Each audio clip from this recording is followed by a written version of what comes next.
Hello, innovators. I'm Dustin Miller, Poly Innovator. Today I'm talking with Mitch Gray, the host of The Mitch Gray Show and innovation consultant. Thank you for joining me on the Polymath PolyCast. What is up, Dustin? Good to see you, man.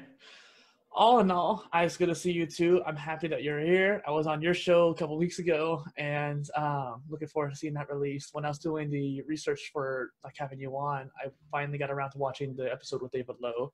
I watched a clip when you mentioned hey, you gave me a shout out. Yes, thank you. But I also was like, I need to watch the whole thing, and that was good. Yeah, Dave's great, man.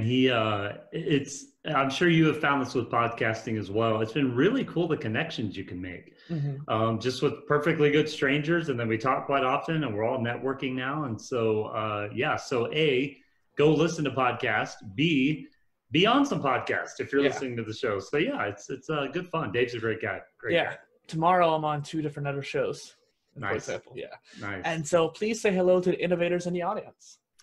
What is up, innovators? Like you said, I'm Mitch Gray. I am drinking sparkling peach water right now, if you're watching the video, and regular water. Yeah, I got regular water there, and I got Bang, because whenever we were preparing and whatnot, I was like, okay, I'm really tired. Let's get some caffeine. Yeah, I feel like we're gonna bring good energy to the show, but I feel like when we first started connecting, it was like, okay, here we are. Let's go. Yeah. At least, like you were saying too beforehand, we're both podcast hosts, so there's a quickness to the whole pre-show stuff. Because I like talking to people beforehand and whatnot. Right. But we have history already. I was on your show. We talked elsewhere as well. And then on top of that too, like we said, we just both wanted to kind of get into the game anyway, so it's perfect. Yeah, it's kind of interesting. I've done a very little bit of acting in my past on kind of multiple scales. A little bit of radio, a lot of performing, and then a lot of podcasting. And it is kind of interesting when you really enjoy that stuff. There is kind of a switch that can go on. It's like lights, camera, action. Oh, hey. And you're just kind of is a different persona, which is kind of fun. So I feel like we're both right there. And that's a cool thing. Well, and going off of that too, I actually done karaoke for many years, and there's a whole persona you have, not only on stage but even off stage too, where you have kind of this more like, oh, this is my crowd kind of thing. And then I was telling you beforehand, I teach water aerobics, and no matter how bad of a mood I'm in, something switches on. I'm like, okay, let's do this. Let's teach. Let's go. Yeah. Hello and welcome to the Polymath PolyCast interviews and discussions. So how I like to start it is to ask you to share something about yourself that no one knows about you. Oh, I've heard you do this before. And I remember when I heard you do it, I was like, crap, if he ever asked me that question. Let's see, something that no one knows about me. Okay, I'm going to take a little different spin. Most people don't realize this about me because I am kind of a public figure in the public eye quite a bit, up front and center. I'm actually a really private person. In fact, I think I'm decently good at it because most people that know me don't know much about me, but think they know me. Yeah. And that's what people don't know about me. Yeah, I resonate with that quite a bit. There's a lot of people who think they know, but I mean, you can't actually really know anyone to a certain degree, but I get what you're saying, where there's a lot of things that you just don't disclose. You never have a need to or want to. Yeah. Yeah, and it's funny because I'll be with people that I've known for years and years and years, and they'll be like, yeah, I really don't know anything about you or your family. I'm like, exactly. That's on purpose. So this actually leads me into my next question. Can you tell me a little bit more about yourself? Sure. So I will give you a real quick lifespan story. I grew up in Oklahoma, small farm town. Started driving a tractor when I was probably 9 years old. My dad was like, okay, son, we have to take this tractor into town. Have fun. With a big trailer full of melons on it. So the goal was to get all the way into town without spilling a melon at 9 years old. That's how it works on the farm. That would never happen today, I don't think. But when I was in middle school, we moved to Gallup, New Mexico, which is up in the Four Corners, Arizona, Colorado, New Mexico, Utah area.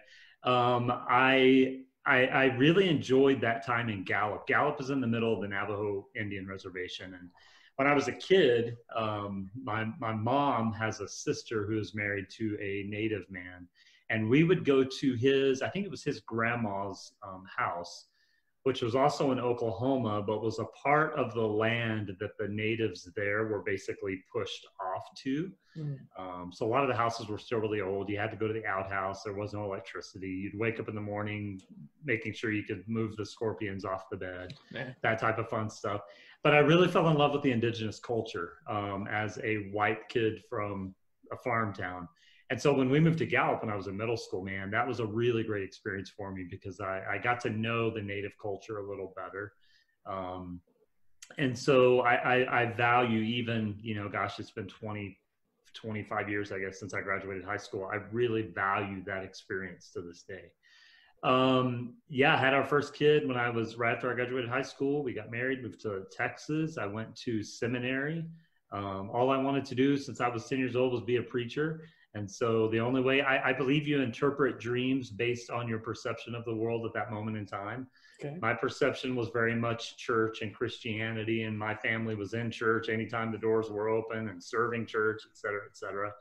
So at 10 years old, I was like, yeah, I'm going to be a preacher. Like, that's what I want to do. So I went to seminary, got out of that. The seminary I went to was 8 hours a day, 5 days a week for 2 years. Yeah. It was basically a 4-year bachelor's degree in 2 years time. And so I was burnt, man, by the time I got done with that. So I went into retail just to kind of support my family and have a job. 6 months later, I was running a $2.5 million store with this company I was with. Did that for about 5 years, went back into ministry, got fired from a job that I absolutely loved. Oh, wow. And that kind of messed me up, man. It messed up, you know, my dream was so attached to that perception. Yeah. And when you get that removed from you out of your control, it becomes very interesting. And that took me probably 10 or 12 years to really recover from. So yeah, after that, that was probably 2005, 2006, my dad and I started a couple of businesses together. That's kind of when I got into consulting and coaching. I had done a lot of spiritual mental health coaching. And when I got burned from church work, that was the second time I'd gotten burned from church work. I was like, forget it, I'm done. Mm-hmm. So that was when I really started looking at the idea of doing some personal development coaching, leadership coaching, because I thought I had a lot of assets that most traditional business coaches didn't have. Right. I really brought to the table the spiritual, emotional aspect, but also the business experience. And so yeah, in 2011, in 2008, when the economy crashed, my dad and I closed one of our businesses. In 2011, we closed another one of our businesses. Oh, wow. I went middle of 2011 to middle of 2012, and I could not find a job. I could not find a job anywhere. I was either overqualified or didn't have the right qualifications, which was really an interesting experience because it started helping me understand more about business leadership and how asinine and archaic our structure is of how we hire people. So that's when I really started in business for myself. Currently, I actually work in public health as well. I have a contract with the state of New Mexico. We work with schools and do some physical activity and healthy eating type education. Right now, we're actually doing a lot of work on the COVID, getting schools back in session and stuff. But then I also own a company called Shift Culture Consultants, and we work on leadership development. And really our passion is how are people developing their people? Something I always hear people say is, well, we can't find quality people. Right. My response always is, no, you can find quality people. You don't know how to develop quality people. And so that's kind of our niche right now. We really enjoy working with small businesses because I think they kind of get left in the dust. In fact, I had someone message me the other day about kind of sharing some of my knowledge and experience with mom and pop businesses. Those are really the backbone of the world, I think, are mom and pop shops, small business. But they're also the businesses that get left out in the cold. Everyone focuses on corporations, and small business was here long before corporations were, and I think they'll be here long after. So I have 3 wonderful children. One of them is in Japan, my oldest. My son plays football at the University of New Mexico, and then my youngest just graduated high school, so we'll move her in the fall. And so, I've been married for 24 years now, I guess, something like that. And so, living life, man. Yeah. It just gives you the 5 minute span. I'm also a musician. I'm an award-nominated songwriter, and thank you. Interesting story I'll get into later about that as well. So life has been good, all in all. It's been good, man. Well, and what's interesting is that I stole that question there. Can you tell me a little more about yourself from Shift's blog? Mm-hmm. I don't know if you Thank caught you. that or not, but yeah, I was like, wanted to make sure I could Yeah. shout that out. It's interesting too, because like I resonate with you when it comes to getting jobs. There's certain points where you can get jobs really easily depending on the time of year. And then there's other points where no matter how good you are, you can't seem to get a job. I always thought the idea of being overqualified was stupid. Have that person. Who cares if they quit in a year? You have them for a year. You have someone who's overqualified who can not only innovate that position, but also do it really well. And so if they leave in a short time span, then oh well, get someone new. You're gonna have to get someone new anyways. You might as well have them. Or if they end up staying, they end up becoming a valuable asset. Yeah, we're in this weird bridge time of modern world, and especially in America. The weird bridge is we came from an archaic system that said, well, you get a job, you work 30 years, you retire. And people thought that was valuable, and it was for that time. Now, all of a sudden, Google came along and said, oh, no, you've been at a job 5 years. That's too long. You don't know very much. So all of a sudden, these big companies who wanted not just up and coming people, but they wanted people with a lot of assets. They didn't want limited perspective. And so now we're in this weird bridge time where some companies are still saying, well, Dustin, you're overqualified. I can't hire you. Whereas some companies are saying, wait, you were at one job for 10 years. You have limited perspective and limited skill. And it's tough to find where we fit. You know, that's why I'm a fan of being an entrepreneur. I can control my settings. I can control my output. I can control my input.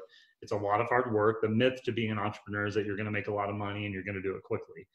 The facts to being an entrepreneur is you are the source, and it's easy to burn out. And that's why a lot of people have to give it up. And so, but in our, you know, kind of working with clientele in the business world, what we always try and tell them is don't worry about qualifications. Don't even worry about education. Just hire the right person for what you need done. You can educate them. You can give them the qualifications over time. Don't worry about all that stuff. And so we're trying to, and it's not just us, there's a lot of conversation about shifting and rotating everything on its axis of saying, okay, all the stuff that you valued before, just worry about hiring the right human that believes in your culture, believes in your company, everything else can come. But when you're dealing with an archaic, large system, that's a very difficult thing to bring to the table. Well, and you were kind of mentioning entrepreneurship, and I've also kind of alluded that entrepreneurs are almost like the polymaths of our time. But it's really that like these companies are not wanting that, they want you to have some kind of major skill, obviously kind of being like a pillar, like a college degree all the time. Although in recent years, they've been proving that having a degree does not mean you actually know that skill per well. They usually want that one pillar, and then they want you to have a wide range of stuff. Like you said, 5 years, 10 years is too long. You've only had that one particular pillar, maybe one other one beyond that. They want you to have multiple, a width of knowledge, so that way you could be like a jack of all trades and eventually become a polymath for that company. And I think what's happening is I think that's why contracted workers are really growing, which is what ties directly into being an entrepreneur. You know, I've met multiple people over the last 3 or 4 years that literally their full-time job is contracting with companies. And so they'll actually scout and scope out companies that are looking for a social media expert. And so this person will send in a proposal and say, hey, why hire a person? Why put the money into training them when you can contract with a person, not have the headache of hiring someone, not have the liability, and still get the job done or even better? And that's happening a lot. And corporations are actually shifting that way a little bit because it lessens liability. It lessens, you know, the greatest investment companies have is training people. And so now all of a sudden you're removing all of that. And so, I agree with you. I think we're in a day and time that entrepreneurs are starting to take the power from these large companies. And, you know, and then you have people like Gary V, who, Gary Vaynerchuk, for those that don't know, who, you know, has totally spun the system on its head. And he's teaching against the archaic educational system, and he's teaching against the archaic corporation system. And he's able to say, look at me, I'm doing it. It's going to take more people like him to really, you know, Damon John is another one of the founders of FUBU back in the day, same type of situation. And Mark Cuban, owner of the Dallas Mavericks, same situation. So the more we get these people that are influencers to pull in, the more leverage it's going to give us. Yeah, and it's interesting that you mentioned Gary Vee too. He often inspired a lot of the stuff I do, but that's also kind of what I'm trying to do with the modular degree through Poly Innovators, to try to change how people approach education. Now, actually getting into the questions here, because we had that nice tangent there, which is always fun. I love it. So how do you like to start off your morning? Getting dressed, making your bed, drinking water? What comes first? How do you achieve a successful day? Yeah, so the word morning to me is relative. And I think you and I were actually conversing on this via Twitter or social media something. the other Yeah. day. I don't remember what, but yeah, that was such an interesting conversation. I am what most people would term a night owl. The idea you and I were talking about when it comes to chronotypes was a wolf. I'm actually kind of an intermediate a little bit. I'm not the guy that's going to stay up till 3 a.m. and work, but I definitely find my optimum capacity in the evening, or later at night. So my ideal world, I get up about 8 o'clock. Notice I said my ideal world. Yeah. See, that's the same thing for here. Yeah, I would get up about 8 o'clock and I feel decent. I don't ever feel great in the mornings. I don't usually eat breakfast. I'll sometimes drink a smoothie. And it's just, in learning those chronotypes, this is kind of how we're wired. I do make my bed. I didn't for a lot of years. I started doing it just because basically everyone said I should. I have no real valuable reason. And it is kind of nice, but I have this theory that I'm going to sleep in it again anyway. So I don't know. It's kind of weird. I felt bad because my kids started making their bed. That's honestly what changed it. I'm like, okay, if my kids can make their bed, I should probably be responsible. I'm using a sheet now because it's so hot, and I'm not gonna make my bed for a sheet. I'll make it for a blanket, but not for a sheet. Yeah, it's just kind of weird. So that's kind of I've tried working out in the mornings. I perform horribly. Yeah. I don't get coffee first thing in the morning. I usually wait a little bit. I will drink some water. So that question for me, I'm probably not your best case study. No, but it's interesting because I don't get to talk to too many night owls, especially ones who have to wake up early in a more professional sense. And so and one thing I've learned is that if you could optimize that water that you mentioned in the morning, you could actually make a big difference. So for example, apple cider vinegar is a great way to improve your digestive system, wake up the body. So you get lukewarm water, put some lemon juice in there, honey, and apple cider vinegar. It doesn't taste so great, but it makes you feel so awesome. Yeah, my granddad was always an apple cider vinegar guy. I can't get past the smell, man. Shoot it down. I will say what helps me to kind of answer your question directly. I'm this weird balance of a routine guy, but I'm also spontaneous. I'm really only routined because it's how I keep myself self-disciplined. Yeah. I'm not by nature a routine guy. I don't drive to work the same way all the time. I'm the guy that'll drive 15 miles out of the way because I get bored. Little ADD, but in the mornings, I definitely have to go through my routine or it messes up my day. So it's, brush my teeth, then shower, then do all my stuff. And if I don't keep that in order, it messes me up a little bit. And, I think all of us are that way in some form or fashion. Yeah, I think I could do better with that routine. It's almost systems in place too, if you want to talk about habits. You said something there that interested me. I was going to see if I can bounce off of it, but I can't remember off the top of my head now. I lost it because I try to work so hard at active listening because that's a skill for as you know as a host. We're going to talk about that. And then I just completely blanked there. But so going off a little bit, your YouTube is quite diverse, and so it seems like you're niching down quite a bit now that you've kind of been defining your personal brand, your show. How do you think about that interdisciplinary content? So there's kind of forced purpose behind that. I'll go back to my music story. So I've been doing music since I was probably 7 or 8 years old. I wrote my first song at 13. I started touring when I was 15. Up until about a year or two ago, we were playing about 80 shows a year. And that was just part-time. And so we really, music is one of I have 3 passions in life: speaking, teaching, writing, and music.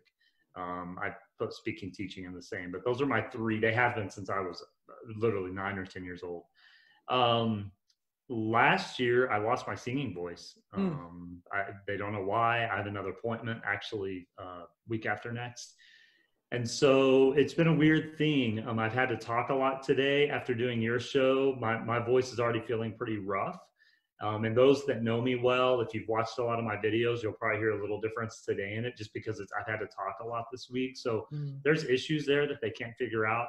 I bring that up to say the reason you see such diversity in my YouTube channel is we pretty much have stopped playing music. And so when you scroll down to maybe a year ago, 2 years ago, 4 years ago, it was all music, some podcasting. And now it's pretty much just podcasting, teaching videos, etc. And so that's really, it's been a forced narrowing. If I was still playing shows and stuff, you would still get the cool, concerts and tours in there, but we're not. And so it's kind of been nice in a way. I never found diversity to be an issue. To be honest, I'm kind of one of these guys, and I had a coach that was working with me a few months ago. He's like, Mitch, you got to narrow down. You got to narrow down. And my first question was, why? Like I kind of get where you're coming from, but is that based on your fear of being too wide, or that you don't have any of the skill set? Like, are you frustrated? Like, are the narrow down people frustrated because some people have more skill set and interest? Like, I get it on one side of the coin, but on the other side, it's weird. It's more technical than that, from my experience. I think so. Yeah. And so it's the SEO for YouTube, for example. And so if you have too many niches, the AI or algorithm doesn't know how to set you in stone, so to speak. Right. And so that's why when some people niche down, like, oh, I'm only this game for video game streamers, or I'm only doing this kind of music, they're able to grow a lot faster. It's actually, both of our channels have great content, but we don't have as many subscribers. But I'm sure there's plenty of people who've seen your stuff. It's just a matter of like being able to grow on the platform, that kind of thing. And that's why they often say niche down, because they want you to focus on YouTube. Right. I hate it when people say niche down. And this is probably one of my weaknesses. I don't care. I know what SEO is. When we were designing our new website for Shift, I was like, no, y'all got to deal with that. When I write my articles and publications, I don't worry about using certain words. And I've had writing coaches say, you got to use certain words. I'm like, no, I'm writing organic, authentic stuff. If you need to edit it and change it, and sometimes editors do, I'm fine with that. But music is the same way. I'm also the guy that, when we toured, we play all original music, and that hurts us. That's why we're not further ahead than we are. Yeah. But I'm not going to do what I do. And if that costs me money in the end, I'm okay with it, because I know at the end of the day, I've done what I love to do. And I think too many people sell out of that. Well, just also thinking of it alternatively, it's not a selling out, but more just trying to work the system in your favor. So it's kind of like adding hashtags to a tweet. If you want that tweet to be seen for, let's say, a podcast or something like that, you want to have those tags in there so the engine knows where to put that tweet. And so when you do the SEO, that's essentially what you're doing there, is trying to, you don't even have to put that many words. Honestly, if you want to do self-development or something like that, try to get it in your title if you can. If not, okay, put it in your excerpts, put it a couple times in the body somewhere in the paragraphs, and I think that's good enough for the most part, as long as you're trying to get that in there without having to really work it in, Overdo it. Yeah, and some people really overthink it, and I'm just like, look, man, I'm just creating. So that's kind of the answer to my YouTube channel. It's kind of been a forced thing, and honestly, it'll probably stay more narrow like it is now. You look back probably the last year or so. It's all podcasts. It's all inspirational stuff. It's all the business coaching, leadership stuff, and that's what it'll be more, definitely more of. So, for sure. And I think that you're still not necessarily niching down. You're just focusing on a different type of content. So it's not necessarily like a specific subject niche. It's more of just like a content type niche. Which I think really what I did is remove part of the content I was putting in, and that's the music stuff. And I honestly thought about it, I was like, I should remove all that. And I'm like, no, that's a part of my story. Like, I want people to see that. And besides that, I still get streams and downloads from it. So I'm like, Well, yeah, and that's a lot of people say to remove it or something like that because of you want to be known for one thing. But like, no, respect your polymathic history and whatnot. And on top of that too, that's more content to get found by. And I actually did the same thing with the PolyCast. So I started out podcasting with my previous endeavor brand with the United Living Construct, and it's essentially the same stuff that we're talking about. So I kept it around, and then I had a micro PolyCast, like a fireside one, where we're supposed to be like a small personal solo cast.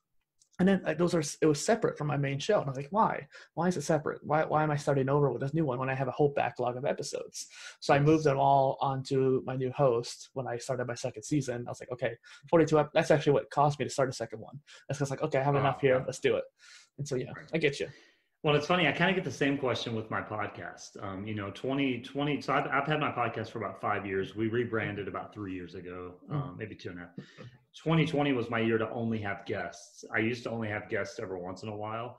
And I had someone kind of mention, they were like, yeah, you kind of just get strange guests. I'm like, I just want people.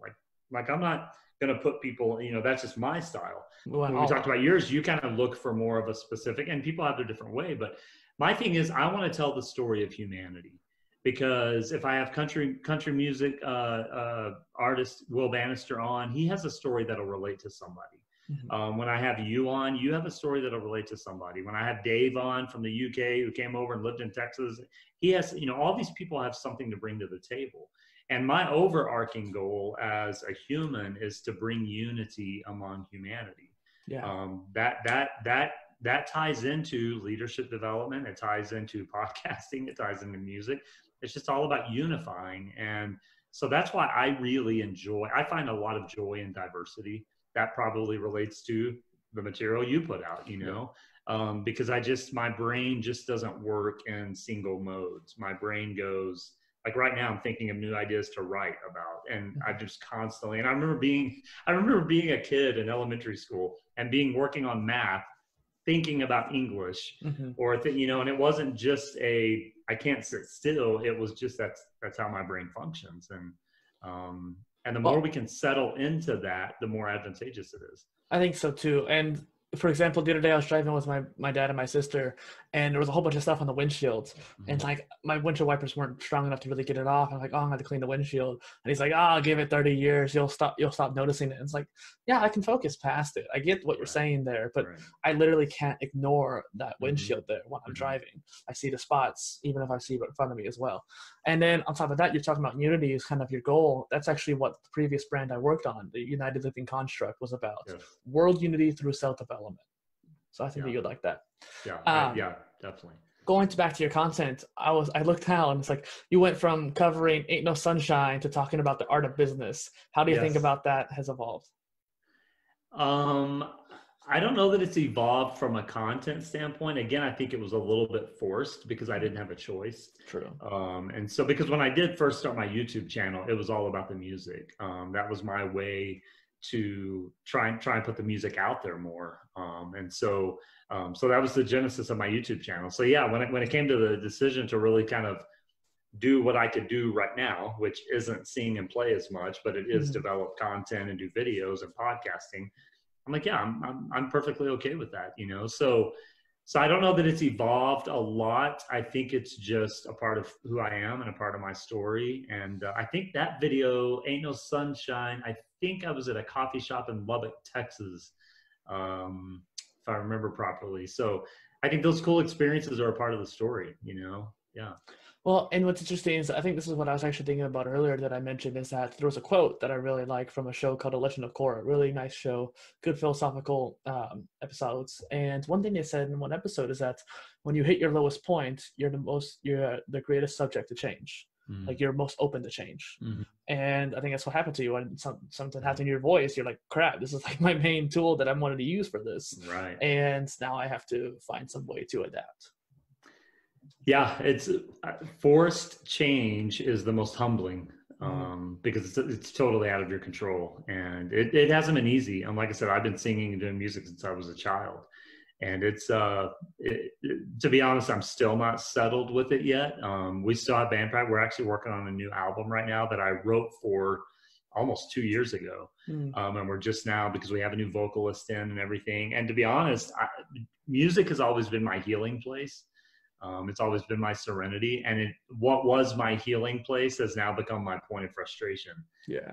And that's been an interesting thing to deal with. And so yeah, it's just when that change is forced upon you, it causes you to deal with those shadows that you either didn't recognize or didn't want to deal with. And which there's growth that comes from it, but it's not easy. And pivoting kind of basically from what you said earlier today too about the dreams is that your singing was your kind of your, what's the word I'm looking for, solace and your overall happiness, so to speak. And it was your dream, and it was affected in a negative way. So you have this philosophy that I noticed of the dreamer's mind. What is your dream now? Really my dream for music in particular has always been to write. I'm a songwriter before I am anything else. And then that's my dream with music has always been to sell my music. And so we're working on that. And when I say sell music, I mean write music and sell it to other performers and artists. So that dream is still the same for the most part. My overarching dream in life is at its core fundamental to simply inspire people to live more deeply. I think we get caught in the rat race of life and we live very shallow. Mm-hmm. We're okay with me just kind of knowing who Dustin is and not really being the one that can be there and be like, look, dude, I know something's up. Your energy's off today. Like, we're really scared of those connections. But if we could just imagine for a moment, what if we could elaborate on those connections? And what if everyone could live at this level of awareness and this level of energetic, interaction that would totally change the game of humanity? And we're sitting in the middle of it in America right now with what's happening. What's happening is one specific race of people is simply asking all the other races of people to become more aware.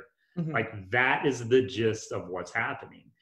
But when people aren't used to being more aware, they get defensive, which is what breeds violence. And so that's what's happening. And ever since I was a kid, I just wanted, my mom tells a kind of embarrassing story.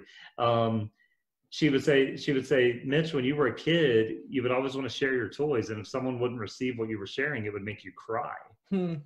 And that's always been my heart. My heart has always been for the betterment of others. And so that's why I write books. It's why I do consulting. It's why I do music. That's the overarching thing. When we do a show for music, I want people to leave there feeling better than they did when they came in. When I used to preach full time, feedback I wanted is people to feel better or think deeper than when they did when they came in. And that's always been my dream. That dream has never changed. Everything else is just a manifestation of the dream, which helps the healing. When something is taken from you, you can go, okay, that manifestation may not be there anymore, so it's going to come in another form. And so it's just about being open to that. The dreamer's mind is actually inspired much by Thich Nhat Hanh, who we both have an adoration for, and kind of the way of Buddhism a little bit. The dreamer's mind is this idea, it's in relation to the beginner's mind, which is a childlike mind. And everyone, when they're a child, has a dream. Everyone has a dream. Whether it was to be a cowboy or a nurse or a preacher or a podcaster or a singer, everyone has a dream. At some point, that dream stops, not because we can't, but because we're told we can't. And so in 5th grade, the kid that wants to be an NFL football player is all of a sudden told, well, only 1.001% of people that play football go to the pros. He's told he can't. Instead of saying, yeah, you can do anything you set your mind to. So let's figure out how to give you the best chance possible. That's the dreamer's mind. When people have permission, they become empowered. What we do is we rob the permission from our children, and then it becomes impossible. And that's the dreamer's mind. Yeah. And you kind of mentioned how Gary Vee often tries to help people accomplish their dream, manifest their dream. So I think what the next question I'll ask then is, I'll share my dream, I'll ask about your dream, and then I want to know, how do you manifest the dream? Yes. So for example, when I was growing up, I would tell people I wanted to be a businessman or CEO as I got older.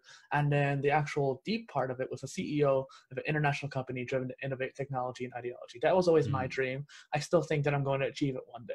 I haven't been pushed down enough because I was like, okay, I won't do it now, but I'll just do it later. I had that kind of growth mindset involved. What is your dream then, deep down? Yeah, my dream is exactly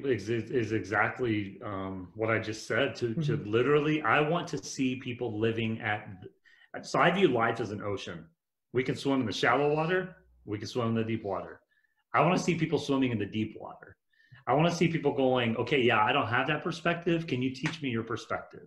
That living deeply, that seeking that emotional, spiritual, mental intelligence is where I want to see people living. Because when we can live there, and when we can walk alongside each other and together live there, it solves the problems that we deal with. Someone says, well, I want to solve world hunger. Okay, you don't just buy food. That's the manifestation of the problem. That's not the problem. I want to end some disease. Okay, well, we need to back up and figure out what's really happening. And so when we can live on that deeper level, it really starts solving the issues that we deal with. Well, and one thing that when you mentioned the ocean analogy is that it reminds me of the Blue Ocean Shift book, where in business, there's these blue oceans and red oceans. If you're in a red ocean, all the sharks will come to the water and eat up all the customers, so to speak. But then there's the blue ocean, where if you focus on that, that's an untapped market that you can go into. And what I want to do is cultivate innovators, which is why the audience is called innovators, to be able to find those blue oceans. I want to try to inspire them to do so that we can make a change, #make a change, and in that kind of mindset. So I think we're both aligned on that. So how do you manifest a dream? I think that ties in with passions. So I believe that people are given a dream as young people. I think those dreams are real when they're young. I want to be a nurse. Okay.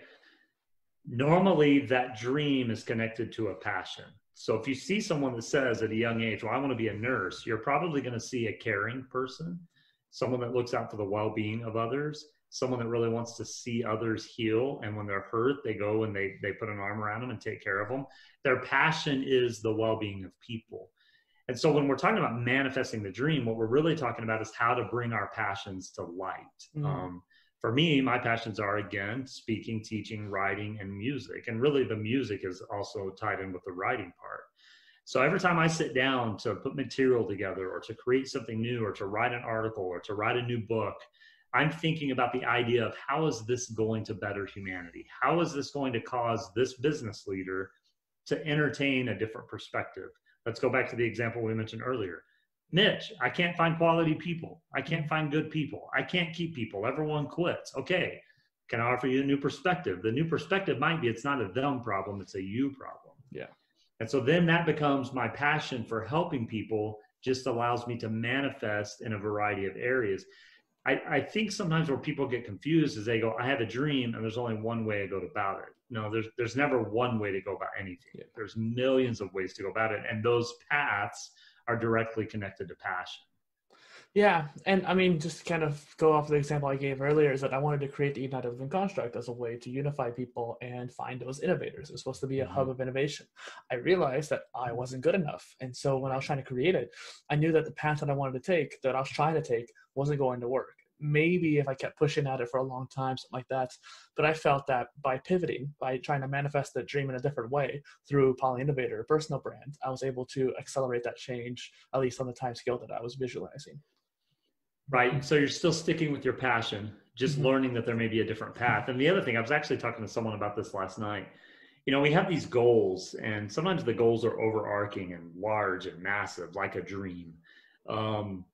And we feel like, okay, there's this path to get to this goal. But sometimes what we forget is there may be a path to get to the path that gets us to the goal. And so it becomes really overwhelming and becomes very frustrating. That's when frustration sets in. It's like, I have this overarching dream or this goal. I want to start a new business. I love baking cakes. I want to start a bakery. Okay.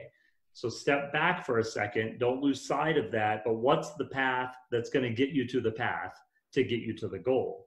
So the first thing may be like what you had to do. You had to relearn or learn some new things before you can step back into that. That path is going to lead you to another open door, which is going to lead you to another path. And so it's the idea that there's no straight way up the mountain. And sometimes we think there's a path and the lightning strikes and knocks a tree down in our way. So now we have to discover another way.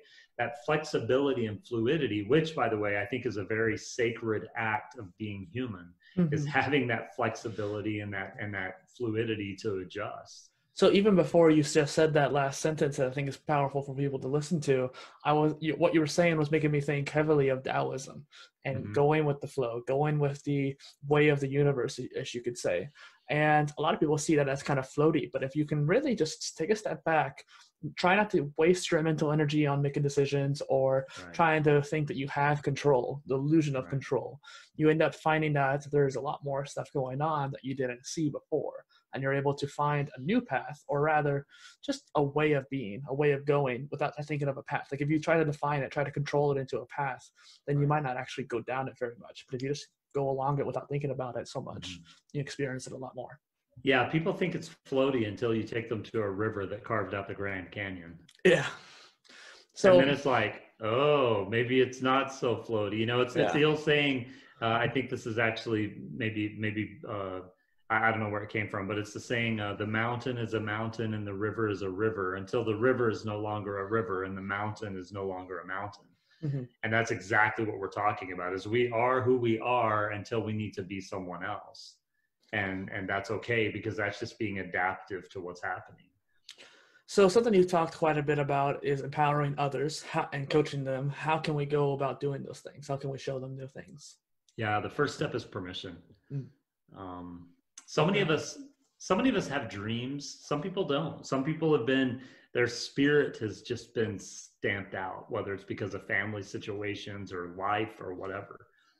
To give someone the permission to say, Dustin, man, yeah, you want to do that. I believe in you. I know you can make it happen. And not only that, but I'm here to support you. What can I give you to help? That may be verbal support. It may be monetary support. It may be idealism. It may be a conversation. It comes in all types of ways. But the power of permission is the first step to empowerment. Yeah. Because until someone if you just tell someone what to do, that's not empowerment. That's servanthood. So until you can give someone that permission, if you have, back in the day, I learned this when I was training people to become managers when I was running business. And it's like, I learned the hard way that until I give them permission to actually think on their own, they're never going to think on their own, because they're running from an authoritarian and fear-based system that says, you're the boss, I'm not, I have to do what you tell me. And so to learn the art to go, no, you have your free mind, you have your free choice, you know the business, I've taught you well, now think on your own. What would you do? That's the first step to empowerment. What's interesting is that I was just thinking how I've always been kind of anti-conformist, and I've gotten in trouble for not respecting that power dynamic. Right, yes, same. Same. So this is kind of going off of both of what the last kind of question we talked about and this past one. How can we keep taking one more step forward? How can that management trainee or something like that take that step forward, or any example you like? Yeah, so let's just go back to that example. Managers training person to become assistant manager or to take over their own store or to run their own business or whatever. It starts with that power permission, but then it actually continues through that. You have to confirm that permission every day. You can't just say, oh, it's your store, go for it, run it how you want. Because normally what happens then is managers see something they don't like and they want to correct it. But you've put that person in an unfair situation. And I learned that the hard way too. I'll tell a story real quick. This is when I learned the power of permission and how to not do it. It was when I was in high fashion retail running that store, and I had an assistant manager, and I said, hey man, I've got to leave for the night. If you guys can just merchandise this one wall, here's the brand we want up, blah, blah, blah. And he's like, so I can do whatever I want? I said, I trust you, man. You can do whatever you want. So I come back the next morning and I didn't like the wall he merchandised. So guess what I did? I changed it. Oh no. He comes in that night and he goes, what happened to my wall? And I was like, I didn't like it too much. I wanted something different up there. And he goes, but you told me I could do anything I wanted. I said, yeah. He goes, I'll never merchandise a wall for you again. That dude was with me for 2.5 more years. One of the greatest assistants I ever had. He never merchandised a wall for me again. And I learned right there in that moment, I either need to set up better parameters or truly let my people do what I know they can do. What I found is when you trust people, the way you earn more trust is to say, Dustin, merchandise that wall, man, you'll do a great job. And whether it's right or wrong, you leave it, because people aren't stupid. Yeah. Leaders won't let people learn from their mistakes, and they have to make mistakes. And that's that second step, is giving them permission, but then empowering that permission to say, I know you're not stupid. It's okay. Let's go over it and we'll get it right next time. It's okay. What's interesting is that something happened like that to me recently, where I was making a website for somebody. I made 2 of them actually. The first one just didn't actually connect with the domain. It was a long story, but both of them were really nice, but the marketing copy wasn't there. It's a skill that I'm still learning myself. And I mentioned multiple times, like, hey, we can just refix it. Like, it's not that hard to change text. Right. And I eventually woke up one day to the site being edited and essentially almost deleted and then like being replaced. And I'm like, okay, they could have talked to me about it. Could have just literally, like you said, literally came in the next day. And it was completely changed. Yeah. That will destroy the soul of your people. Mm-hmm. If you're that kind of leader, not you specifically, but anyone, if you're that kind of leader, and most of the time, the funny thing is when I look at companies that have high turnover, the response you always get from the employees is, the leaders don't trust me. Yeah. They don't trust me to do my job. And so I believe one of the best ways you can lift morale among your people is give them freedom, give them autonomy, and give them the opportunity to actually use their wisdom, knowledge, and experience, and let the mistakes happen. Years ago, John Maxwell wrote a book called Failing Forward. Mm-hmm. Not a major John Maxwell fan, but that was a great book. And it was a great book because it talked about in leadership, we have to help people fail and fall forward. And that's very true. Well, and without that failure, you can't learn. Like, sure, you can try to teach somebody, but it's not going to be the same. No, The greatest teacher is experience. It is. And one of the best ways actually to learn experience is by reading and learning from the experience of others. So someone we both mentioned earlier, we both share the love of Thich Nhat Hanh. Which one of his ideologies do you resonate with most? Of Thich Nhat Hanh's? Mm-hmm. Oh, wow. I know, right? It's hard to decide. Yeah. I'm to be totally honest, it probably depends on which book I'm reading of his. I mean, right you're now embodying it at that time. Right now I'm reading his book How to Be Here, I believe is what it's called, and it's talking about being fully present. And in that book, he gets into this whole idea of how nothing ever lives or dies. Everything is just being. He shares a story of how we look at the green leaves, you know, in the spring, and we think, oh, that tree's still alive.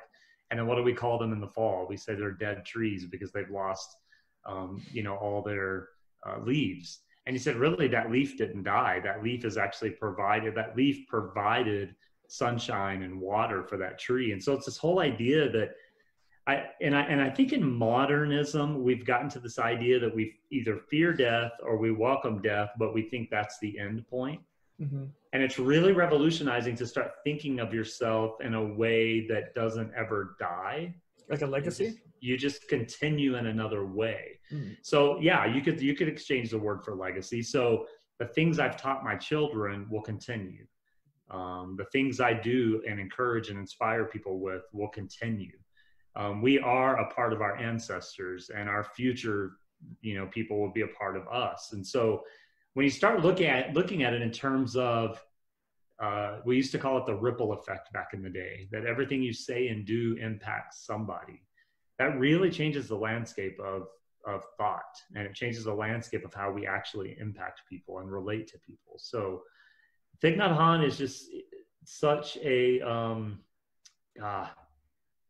such a spirit of wisdom and life, and you know, he's a guy that I'd love to have coffee with.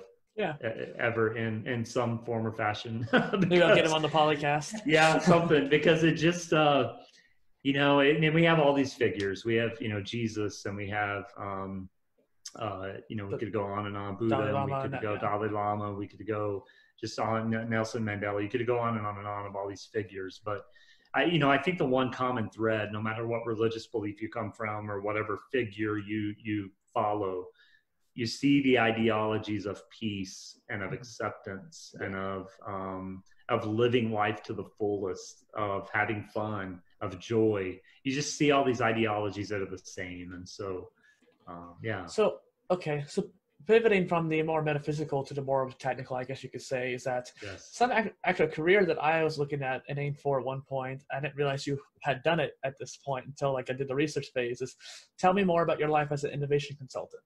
Yeah, so I thought I was being sneaky creative. I'm like, yeah, I don't want to say something that's totally asinine. Like sometimes you read people's bios and you get done reading it and you're like, I have no idea what you do. I don't understand what all that is. Yeah, people read my bio, they still can't understand. Yeah, or companies, you know, a few years ago started coming up with all these cool names for their positions. Instead of CEO, it was like, you know, master of whatever, I don't know. And so the innovation consultant idea was stemmed from the idea of helping people re-innovate the workplace or re-innovate their perspective. And I think it does take emotional, mental innovation. We often think of innovation in relation to physicality. Like technology, for example. Yeah, I'm an innovator. Well, what did you make? That's usually the response.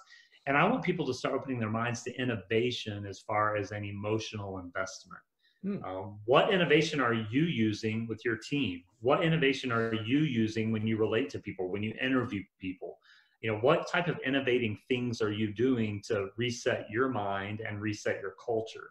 And that's kind of why I came up with that, is I wanted people to start thinking differently in terms of innovation only being physical or scientific, that innovation can actually be very emotional and mentally based. One of the reasons actually that I wanted you on the show, like after I went on your show, I decided, yeah, he's got a good choice, is that not only your polymathic kind of tendencies, but also the fact that you had that innovative philosophy, so to speak. Yeah. And that's one thing that I thought would really help, because that's why I developed Poly Innovators, to do the kind of the same thing, to innovate technology and ideology. Because it's not just a physical thing. People also confuse innovation with invention. It's not creating, it's bridging and making something new out of two other things. Yes, exactly. Love it.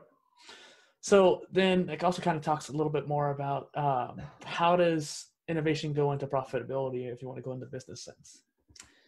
So I could almost promise any business owner that's having an issue with keeping people, that's having an issue with sales performance or any type of performance, I could almost promise them a 20% upgrade in profitability just by tweaking a few things, because I've just seen it over the years, over almost, over 2 decades of either working for someone, running a business, consulting with businesses. I've seen it. And what you see is, let's just take sales, for example. Salesperson is not active, not building new clientele, not out and about. Why? Because they really either haven't been taught, or they haven't been mentored, or they haven't been given permission. So I'm dealing with a situation right now where salespeople aren't trained. They're just given the keys to whatever and told to go sell. They're not provided support culturally. Managers are not trained. And that's where a lot of companies make a mistake, is they put people in positions because of tenure or because they know them, and not matching people. There's people I could hire off the street to run a company that could run companies better than some of the people that are running companies right now, just because of who they are. And so, so I can walk into a business and go, what if I could upgrade your profitability by 20%? Everyone's going to say yes. Right. And the way we're going to do that is by measuring your culture. Let's gather some data. Let's talk to your people, and by better training, better cultural development, and hiring the right people and putting them in the right places. That alone by osmosis is going to up your profitability every single time. So I want to go off of what you said there, but something that you kind of alluded to, I don't know if you did it on purpose or not, is the mastery element there. So after doing it for 2 decades, you have achieved a relatively either journeyman or masterman level of that particular skill area. And the same thing happened for me with swimming, where I could literally look at someone swimming. It's like, okay, you need to change that. You'll get a little bit more speed, a little bit more comfort, and change the mentality behind it. Because a lot of people panic. That's the biggest issue, people panic. And I think that same thing happens in other areas too. Like if you're trying to learn something new, you start panicking. Oh, I'm sucking at it. Like, no, you just need to try it again in a different way. Practice. So I wanted to actually, this is not even in the questions here. I wanted to talk about mastery a little bit, because I think that'd be interesting to talk about. I don't really have a specific question just yet. Do you have any thoughts? So the interesting thing that happens when people go to work is they treat it like they're at work. The best thing to do is go to a bar on a Friday night. And you'll see Sarah, the secretary, who in the business world we call the gatekeeper, because if you don't get through the secretary, you're not going to get to anybody. Sarah, the secretary, has let her hair down and is on the dance floor dancing and is having a good time, and everyone loves being around her. She checks in at work at 8 o'clock on Monday morning, and everyone hates her and calls her a queen bee, because she's segregated real life with work. Is that Sarah's fault? No, it's the system's fault. Because what we've told Sarah is, you need to act this way, not use your personality. We hired you to do a job, just do the job. My proposal to people is, sure, Sarah's not going to act like she does at the bar on Friday night, but why not use a little bit of Sarah? What if Sarah answered the phone like she talks to people on Friday night? Rather than answering, exactly. That alone is going to change things in the world of your company, because now people are going to enjoy calling Sarah. They're going to call and ask for Sarah. I see it in the sales world all the time. People know how to talk to others, but then they get to the job and they haven't been given permission, or they haven't been given training, and now all of a sudden they lose their ever mind. I used to say this when I worked in ministry with churches. You could take a room full of people who led a church, who are great business people. You put them Monday through Friday, they can build billion-dollar businesses. You put them in the church world and they lose every bit of common sense they've ever received. And I would challenge leaders on that constantly. It's like, why are we segregating this? And so when you talk about mastery, really what you're talking about is applying your already existing personality with experience. Well, and it doesn't even just come down to personality, because sometimes personality needs to be cultivated like a skill, like learning how to communicate, that kind of thing. And what was interesting is I worked for natural grocers for about a year. And I've always been a cashier. I like being in front end, like talking to people. That's what I'm good at. So I wanted to do it. And the funny thing is, I ended up becoming more of the face of the store. I was there 4 days a week. So people saw me pretty often, at least in the time spans that I worked there. And I got in trouble a lot because I was too personable. And I often found myself getting in trouble for like saying something out of line or something like that. But 1 out of 10 times I would get in trouble. The other times I would actually make a strong connection with somebody. People would enjoy coming in and saying hi. I actually got a job from making a connection with one of the customers there afterwards. Yes. So it's just interesting. Yeah. So if you're in that situation, let's take that further. And I'm thinking from a leadership standpoint. Let's say you have a person that's the checking out people, cashier at another booth, and they have no personality, but they have quick hands. Like I've seen these cashiers that like just grab the groceries and they scan it real quick and like really quick. Like it's like they're on a speed race. They never say anything to the customer, but man, they're rocking those out. You know what I mean? Like you've seen that before. So from a leadership perspective, it's like, okay, I see you with all this personality. I see JJ over there who's fast with his hands. Why do I have him on the cash wrap? Like, why do I not have him back there unloading the truck? And that's where businesses miss it is I think businesses do hire great people. I think the two mistakes they make is A, they don't develop them, which is what we're talking about. B, they don't put them in the right, there's no alignment. It's like you come in for an interview and we're hiring for the distribution center and you have a great personality. And instead of shifting things around and putting you with a great personality in sales, we stick you back unloading a truck. Right. And that's where businesses I mean, we see it every day. Every single day we experience a business and we're like, that person wasn't very good at their job. Well, as a leader, what I immediately think is they're not in the right position.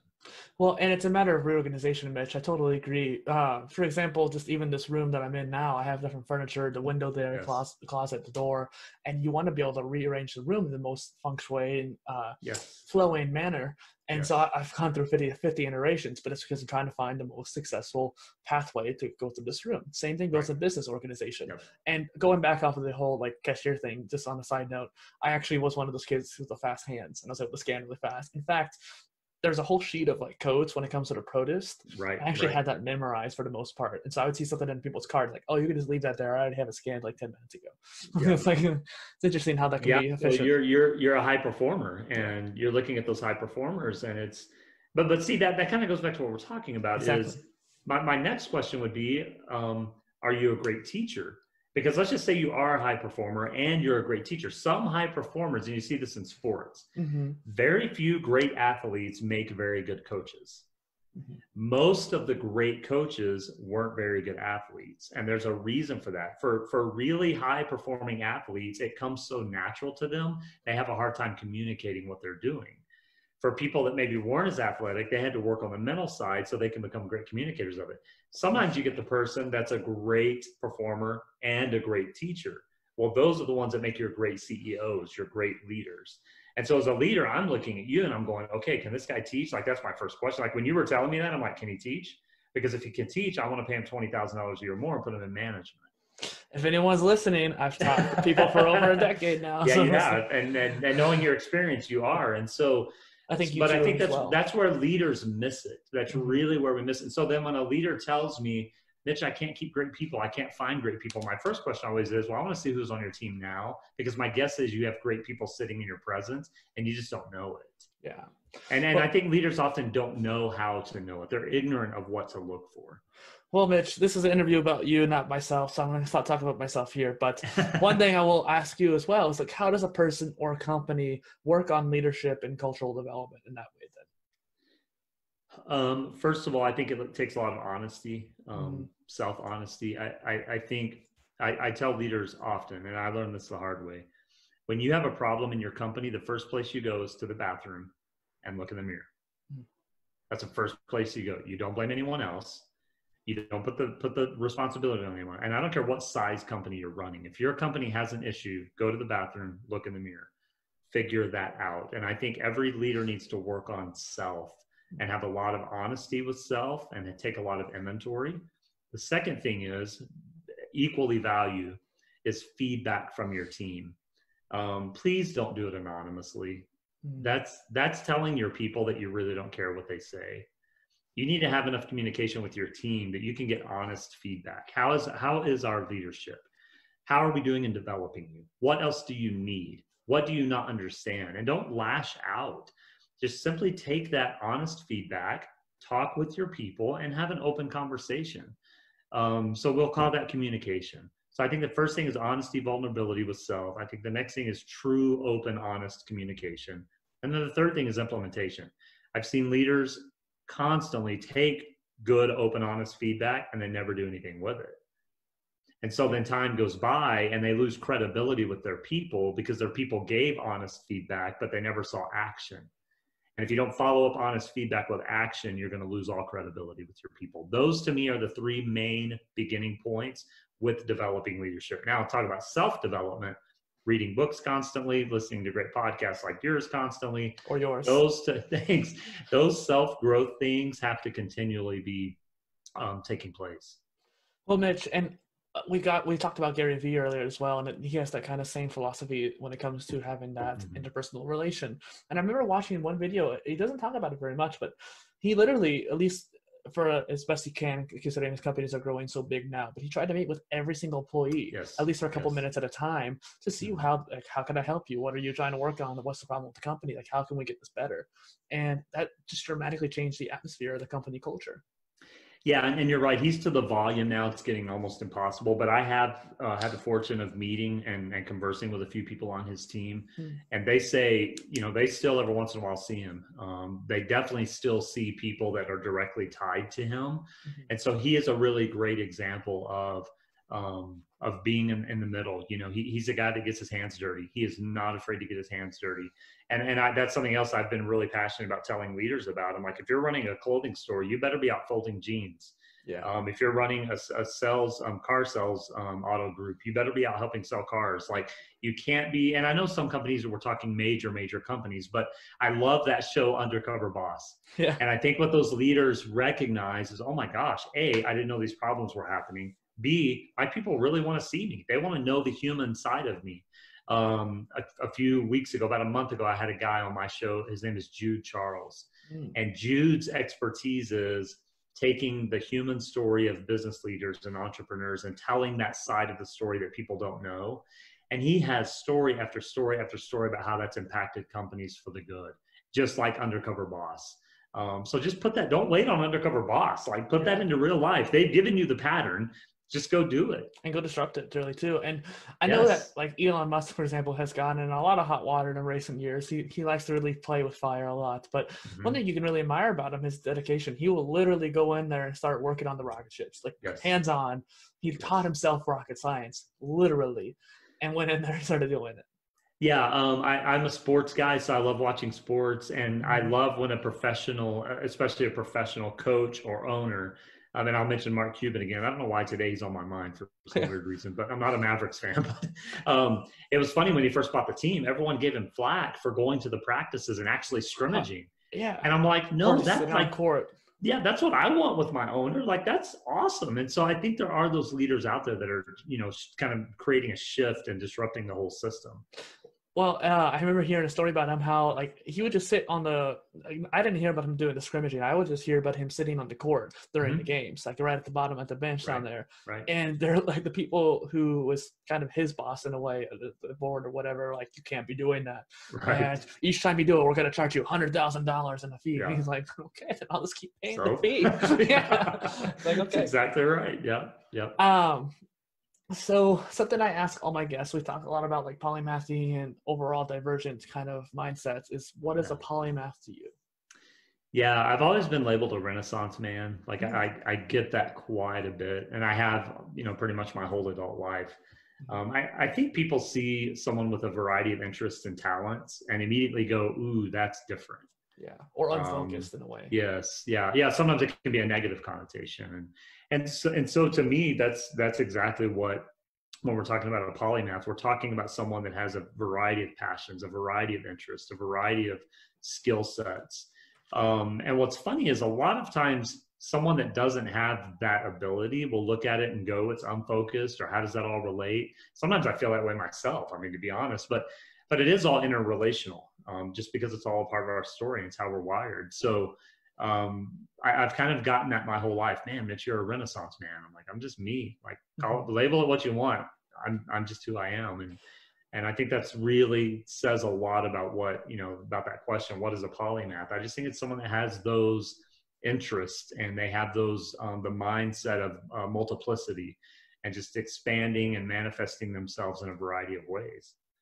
I love it. Every time I ask that question, I'm always in awe, and I actually got a little bit emotional there. I was thinking about how there's a lot of times when these content creators like Gary Vee or Mark Cuban and even these other people who are very famous are like, if you want something done, then go create it. And I didn't even realize when I started having guests that what was going to happen from that, and how I started finding more polymathic people like you, or polymaths in general, or aspiring polymaths in general. Because I mean, you can't really be polymath until you're at a high level in many areas. So I don't even consider myself one. But it's interesting how no one else is really making any content about it. There's people who are doing Polymath Playground or Project Polymath. There's people who are trying to, and I see that they're growing. I love it. But this is actually starting to grow into that series of like finding those polymaths and finding those jack of all trades. Yeah, I love it. Thank you. Awesome. So something we kind of share that affinity towards is the betterment, empowerment of humanity. So one of my questions I really want to make sure we get in today is, how can we shift humanity towards a brighter future? Be the future. Be the future. What do you mean? I think the greatest way to create the future is to be what you see happening in the future. So if we're going to say, how can we better humanity? I think it's being the betterment within yourself now. And when we can be the betterment one at a time, it's one step at a time. It's one word at a time. It's one podcast at a time. It's one at a time. And the more, again, we're talking about multiplicity, the more you can get people doing it one at a time, being the future that we want. I actually tweeted something yesterday that sometimes I think of things and I'm like, yeah, I better make a note of that. And I've started making my tweets notes. Same. I love and so I want to get it right. It was just a thought that hit me. And the thought was, for it is within the revolution that we find a future much brighter than our minds have conceived. And so it's in that revolution, whether it's the revolution of self, whether it's the revolution of internalizing and taking that and manifesting it out, whether it's the revolution of what's happening now, it's within that revolution, that blood, that gore, that fight, that we become the future we're desiring. And so it's one step at a time. It's not mass changes. I think that's where people mess it up. Yeah. People, I want mass change. It's not mass changes. It's one at a time. Well, and then even on top of that too, it's the, like you said, being that future in the moment. So having a self-awareness of being like, am I in a distressed state, or am I in a lower state than I should be? And trying to change that consciously by being just better in general. And so one thing you're kind of mentioning earlier before the show is that, like, or maybe at the beginning, is that we're both kind of tired, not in the right mindset. You kind of have that actor mindset where you're able to flip on the switch and be better than you might normally be in that current state. Yeah, and I really learned that in athletics and in sports, and you can learn it in a variety of ways. But I used to tell my band all the time, no matter what, we're professional. No matter what. Whether we're having a bad day, whether we're depressed, whether our van broke down, whether no one showed up, whether 500, it doesn't matter. No matter what, you're professional. And I really learned that playing sports. I learned that to do your part as a team, to play your role, you have to show up, period, no ifs, ands, or buts. If you have the flu, you have the flu. You got to show up. And I think there's something to that. Now, the negative to that is if we do that over and over and over and over, we start dealing with a fake sense of self.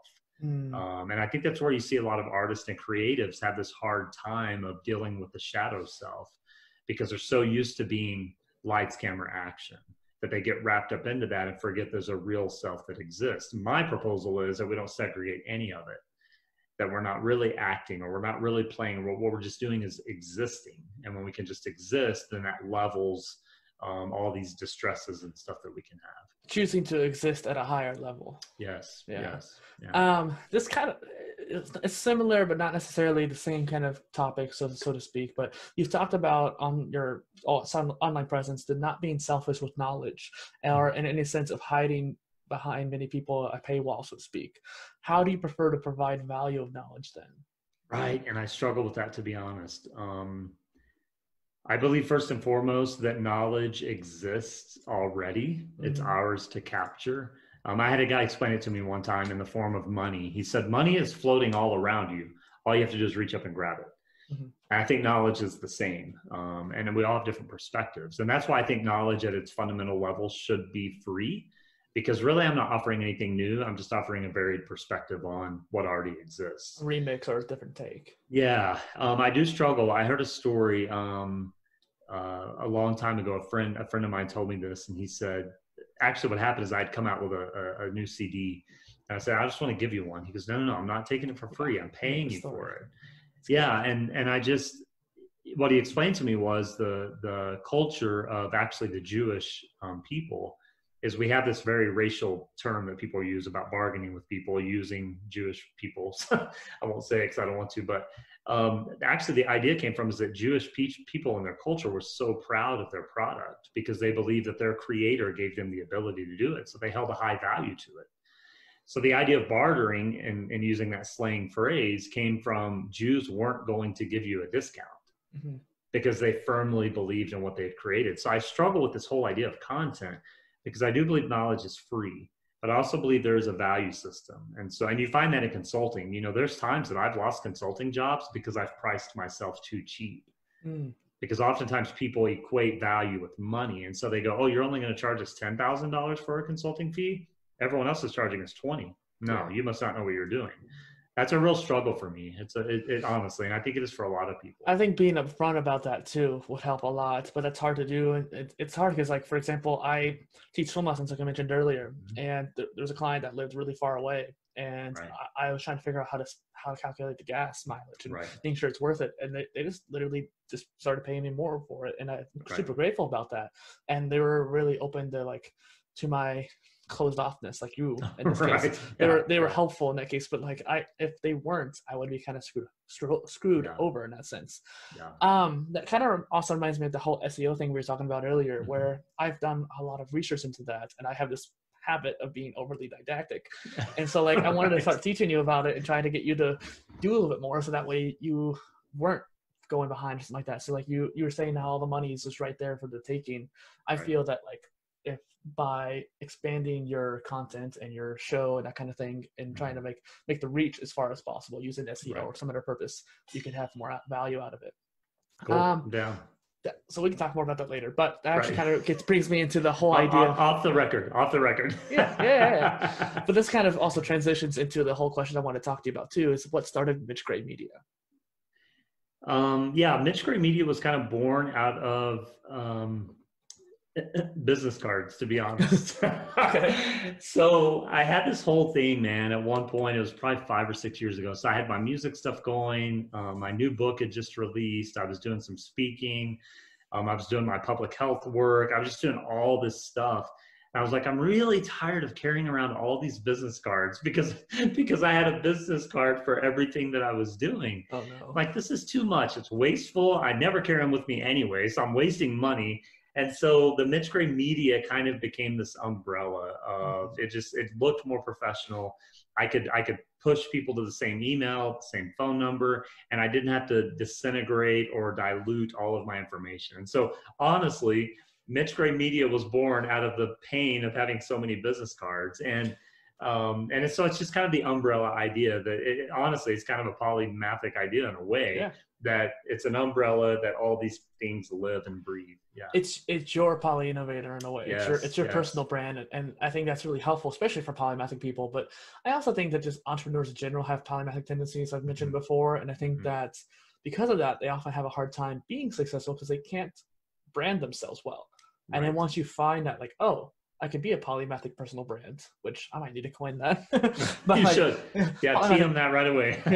And so and that Mitch Gray Media ended up being your polymathic personal brand.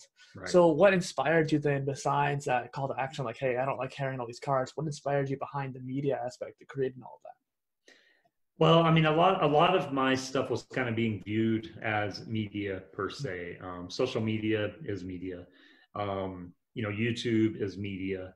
And then, when I was booking whether it was speaking or consulting or band stuff, it just had a much more larger presence for someone to go, for a venue to go, oh, Mitch Gray Media called. I mean, there is a psychological aspect to all of that. And the psychological aspect is I can say, hey, this is Mitch Gray, or I can say, hey, this is Mitch Gray Media.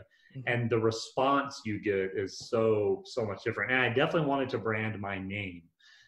That's why I changed to the Mitch Gray Show. The show before that was called Soul Food for the Chicken, which I want to come back to at some point. I still think that's kind of clever. You could almost make it as a series too. You don't have to have exactly. a show like a sub-series. I'm going to do a book on that someday. But and so I changed it to the Mitch Gray Show because I was in a rebranding phase of like, okay, my brand presence is my name and who I am. And so that's kind of where the whole Mitch Gray Media was kind of formed. Yeah.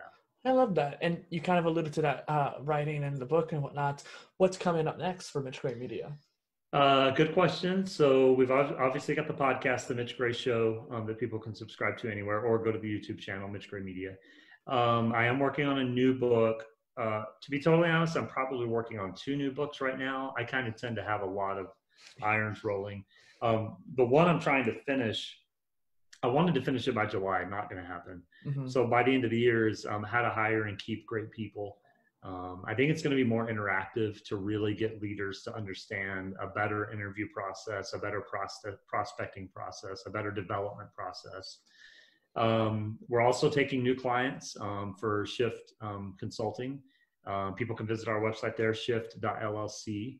I'm writing for quite a few publications. In the spring, I got into 4 major publications, and we have a couple of more leadership articles. Thanks. Yeah, that was a big deal for me because I was like, you do all these things and you're like, I'm just beating my head against the wall, and to finally get some breakthrough.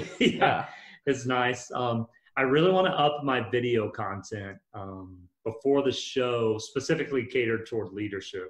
Before the show, we were kind of both talking about working a lot, and I've just been working a lot, and so you have to balance your energy output. And so that's what I'm focused on right now. But yeah, so a new book, probably another new one to follow up. Obviously the podcast, and then content and publications, and on the Shift website. And I actually do have a personal website, mitchgray.me. We're rebuilding that website. It's going to be very blog oriented, very video oriented. But on the Shift website, we do have a blog on there as well, with quite a bit of material on it that is, I think, very useful. So awesome. Yeah. So something that I actually was picking up earlier when you were saying that you focus a lot on the spirituality and emotional side, that came in mind of the 4 pillars philosophy that I've been cultivating, where there's the mind, body, spirit, and emotions. And a lot of times I see people coming from the other end, where they focus a lot of physical development or mental development or both, but they often neglect the other 2. And it's interesting how you're coming from the other way. So what are your thoughts on that philosophy? So first of all, I want to get you back on my show so we can talk specifically about that, because on the show that we recorded before that's not out yet, we didn't get there, and I want to get there with you. But I have this. Yeah. This will be a teaser. I have this saying that I didn't originate. I actually stole it from a guy named Rob Bell, but his saying is everything is spiritual. And when you really start to dissect it, everything is based on the spirit of the being. And then you go through all the great, the Zig Ziglars and all the great motivational speakers of the world, that everything is mindset.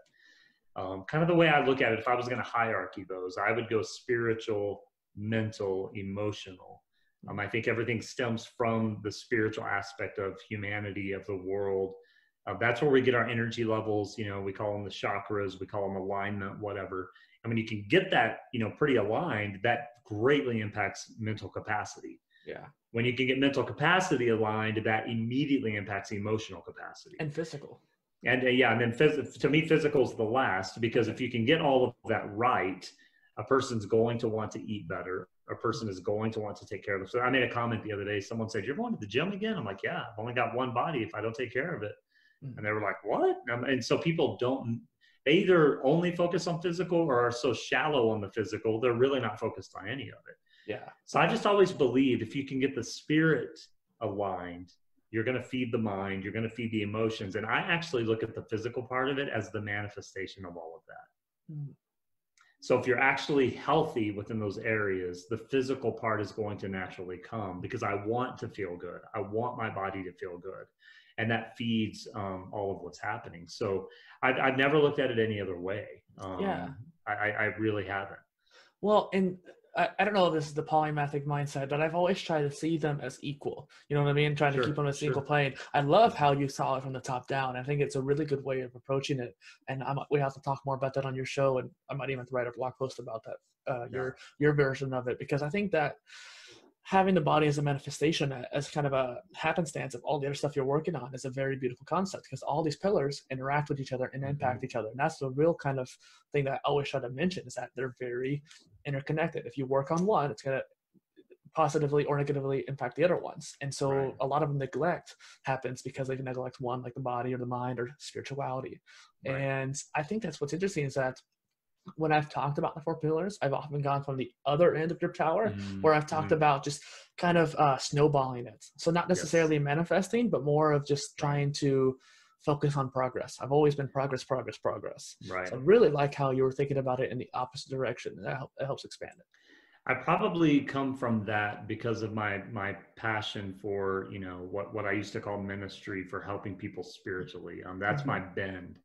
I'm very bent toward the spiritual aspect of life. And what I've seen, tying that in with my mental health experience and, helping a lot of people overcome drug addictions and everything, I've seen a lot of people that were physically fit, but mentally and spiritually depleted. It's amazing what happens when they connected the bridge between spirituality, mentality, and then what happens physically. Conversely, I've seen a lot of people who were physically unfit and spiritually crippled. They shifted the spirituality, which shifted the mindset, which all of a sudden they lose 50 pounds and they, you know what I mean? Like it's almost like when we deal with just the surface, everything else doesn't necessarily progress, to use your word. When we deal with the deep part of the iceberg, everything else progresses. And so I don't think there's a right or wrong. I actually take that back. I think there is. I think the right and wrong comes in when we don't take care of any of it. Yeah. But I think the formation of thought, there's no right or wrong. My natural bend has always been, how are you spiritually, energetically, and then we can deal with everything else. But I love that. That's actually one reason why I wanted to talk to you about it, because I could sense that you're the more spiritual pillar, being the more of your powerful one, and it's kind of the leader for you and your particular 4 pillars development. And I think that depending on how you are as a person, I think that affects that. But I also think that what's the word I'm looking for? I think that with mental, you get the grit of mental acuity through the physical development. So a lot of times people actually get mentally stronger through the physical exercise, but then they also get a little bit more emotionally aligned, because their emotions start happening, becoming more happy, like with endorphins. And then you can kind of get that, okay, you have mental strength and you have the happiness, which can lead into meditation, which can lead into a deeper spiritual self. So that's why I saw them the other end. But I love how with your spirituality, Mitch, you're able to incorporate all 4 pillars into one system by using that spirituality as a basis. And I also think, I think this all directly ties back to passion. Your passion tends to be more toward the physical side. My passion tends to be more toward the spiritual side. You alluded to, we kind of all have our special pillars that we like to see. And I actually think that's DNA. I don't think I could ever be totally sold out on the idea of physicality coming first. That's why, you alluded to, you think they're all equal. And I actually agree with that. Even though I see them a little bit as a hierarchy in my mind, I think they are, I think you have to have all to have the best of all. I think when one of them is failing short, they're all going to struggle. And so, I think that does definitely tie to the passion of, if you're working with someone who is a physical trainer, or if you're working with someone who's a psychologist, the psychologist is probably going to say mental capacities needs to come first, because the mind guides everything else. That's not wrong. And that's what I love about that, is there really isn't a right or a wrong. The only right is to continuously be working on them. Yeah. Well, and I think that there's a matter of the polymath aspect too, that we're both employing there, where we can see that they're all important, how they're all connected. But there's also a matter of focus too. You can't really focus on all of them at once. If you focus on one, whether it's body, spirit, mind, or body, or mind, body, spirit, emotions, regardless of which one you're choosing, there's a matter of focus on building up one, then you can work on another one, or focus on building up one a lot and then trying to translate it to the other ones. Yes, totally. And I do believe when you feed one of them, and I've had to do this in dealing with depression. There's sometimes that I just have to make sure I go to the gym. I have to make sure I go for my walk. So I do believe when you feed one of them, you are actually feeding all of them. I don't know that they're isolated. And I think that's where that alignment comes in. If you study the chakras, they're not isolated. They're all kind of unified together. And so if you're neglecting one, you're going to neglect all. If you're feeding one, you're going to feed all. True. And if we want to just slightly go on the chakras a tiny bit, there's the 4 yogas, which a lot of chakras are based off of, which are very reminiscent of the 4 pillars. Yes. And pivoting just a little bit, because we're going to have to wrap up here soon, but one thing I want to get in today is that you've made 250 episodes. You said you've been spending years on the podcast. Yeah. How has that been for you, and where can people find you? Yeah, so I started a podcast. It was about 5 years ago, maybe 6 now, because I wasn't preaching anymore. And it was my outlet. I was like, I got to scratch the itch, and so I started podcasting, and I loved it. And actually, for the first year, I did a podcast every single week. Every single week I did a podcast. And I had a lady tell me, she's like, that's too much. You're never going to sustain that. I'm like, I don't care at this point. I'm just doing it because I want to. She was right. Yeah. But I mean, you did it for a year. I loved it. Yeah. I was like, hey, I prepared a sermon. I did for 5 years. I prepared 3 sermons every week. I can do this.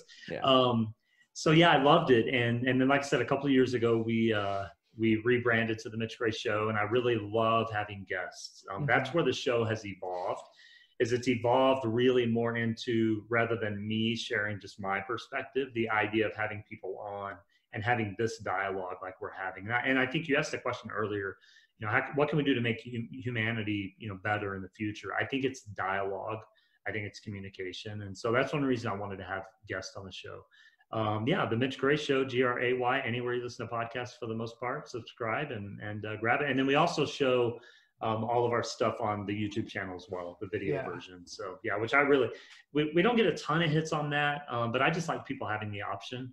We get quite a few. Sometimes we'll have 30 views on an episode. Sometimes it'll be 10. It just depends. And I think it depends on the person. Dave is an example. He has promoted the heck out of the video side of it. And so, which I like, it's kind of a cool thing. So, well, and one thing I've done as a teacher and as a content creator is that there's a lot of people who want to have their own, like everyone's different when it comes to learning. Some people are auditory, some people are visual, some people are kinesthetic. And so I try to incorporate that as much as possible in the content I create, whether it's a slideshow, video, PolyCast, whatever it may be. So I love how you are doing the videos as well. That's actually how Lewis Howes grew, because he started doing it on YouTube. The video, I've learned something that I haven't stepped into yet, but I want to. I had a lady on a few weeks ago. Her name is Helen Rankin. She works for a company called Swag Up.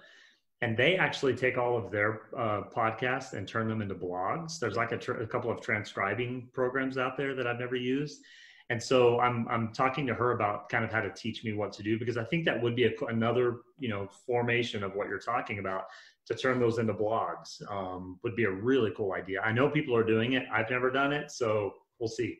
We can talk about that afterwards. I have a lot of ideas about that. Content repurposing is one of my specialties. So people can find you at mitchgray.com. So one of my websites is mitchgray.me. My other website is shift.llc. There we go. For the consulting. And then social media, mgraymedia, Gray. That's Twitter, Instagram, Facebook for now. I'll make sure I have links in the description. But cool. That makes it easier for you and everybody. I'm on LinkedIn too, but I honestly don't know what. I haven't figured out LinkedIn, to be honest. Maybe I'll help you with that too. So one last thing is that I like to ask, what is the call to action for the audience today? Whether it's manifesting dreams, spiritual pillar, what do you think? I'm going to relate it to the culture that America is in right now. And I think the rest of the world, actually, I think the call to action right now is self-reflection. I think it's taking inventory of how you have viewed the world to date. And when we can really sit with that self-reflection and figure out what does life look like for me? What have my experiences been? And what do I want to experience moving forward? That will actually start manifesting itself in your behavior toward others and of others.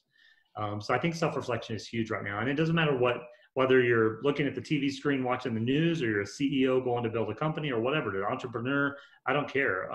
Self-reflection, I think, is where the magic is going to lie moving forward, both in close proximity and further out. Love it, Mitch. Thank you. Thanks for coming on the show. And Thank you, man. It was a blast as usual. Yeah, and I'm looking forward to coming on your show again to talk about the 4 pillars. Yes, yes, yes.